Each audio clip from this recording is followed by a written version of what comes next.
The present continuous tense, જેની વ્યાખ્યા છે જે ક્રિયા વર્તમાનમાં ચાલુ છે, થઈ રહી છે તેના વિશે કહીએ તો ચાલુ વર્તમાનકાળ થાય છે.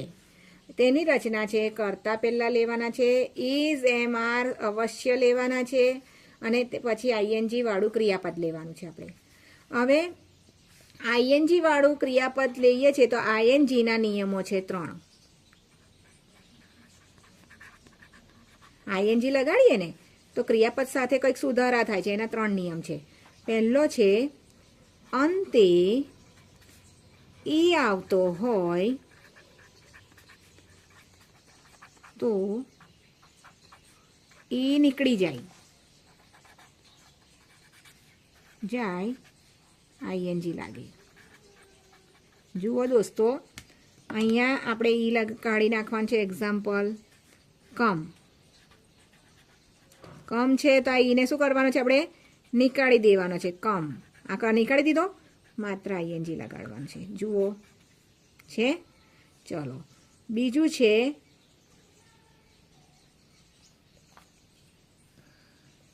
રાઈટ. રાઈટનો ઈ શું કરવાનું છે? કાઢી નાખવાનો છે અને રાઇટિંગ. આમાં જ બીજો નિયમ છે, આઈએનજીનો જ બીજો નિયમ છે સ્વર પ્લસ વ્યંજન. સ્વર પ્લસ વ્યંજન હોય, આપણે જેમ ભૂતકાળમાં શીખ્યા તેમ સ્વર પ્લસ વ્યંજન હોય તો આ વ્યંજનને બેવડાઈ દેવાનો છે. હા, વ્યંજન બેવડાઈ વત્તા આઈએનજી લાગે. એક્ઝામ્પલ જોઈશું એટલે આપણને ઓટોમેટિક ખબર પડી જાય. અને સીટનું થશે બેવડાશે. હા, ડબલ ટી આઈએનજી. કટ તો શું થશે? કટનું કટ ડબલ ટી થઈ જશે ને આઈએનજી લાગશે. બસ આ સિમ્પલ સ્વર હોય પ્લસ વ્યંજન હોય તો માત્ર આઈએનજી લગાડવા છે. શું લગાવવા છે? માત્ર આઈએનજી. જેવા કે ઉદાહરણથી તમે જોઈ લેજો. રીડ એક્ઝામ્પલ જોઈશું એટલે આપણે ઓટોમેટિક ખબર પડી જશે. આ કોણ છે? 2 સ્વર છે અને આઈએનજી છે તો રીડિંગ જ કરવાનું છે આપણે. માત્ર જુઓ આઈએનજી લગાડી મેડમે. હા, આઈએનજી લગાડી, સુધારો થયો નથી. અહીંયા પ્લેડ છે તો આ 2 સ્વર છે તો આપણે માત્ર ને માત્ર આઈએનજી લગાવવાનું છે. ચોથું છે, પાંચમું છે આપણે માટે, સોરી, પાંચમું છે અંતે. અંતે એટલે છેલ્લા જ આવવાનું છે. ડબલ્યુ અથવા તો વાય આવતા હોય. અંતે ડબલ્યુ વાય આવતા તો કોઈ પણ જાતનો સુધારો કરવાનો નથી, માત્ર આઈએનજી લગાડી દેવાના છે. જુઓ આપણે અહીંયા જોઈએ છે play, playing. Cry, crying. Throw, throw છે તો થ્રોઈંગ જ કરવાનું છે આપણે.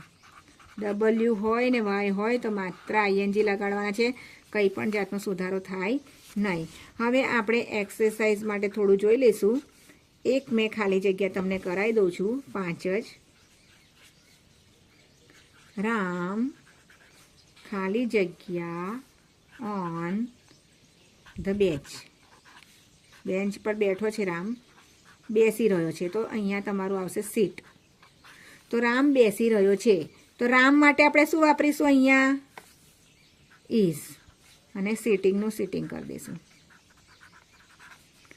બીજી ખાલી જગ્યા છે આઈ ખાલી જગ્યા ઓન એપલ. તો ઈટ છે. અહીંયા જુઓ, આઈ માટે મેં કહ્યું ટુ બીનું રૂપ લાવીશ એમ અને અહીંયા આવશે એટિંગ. કંઈ પણ મેં સુધારા નથી કર્યા. જુઓ તો અહીંયા એટિંગ. ત્રીજું છે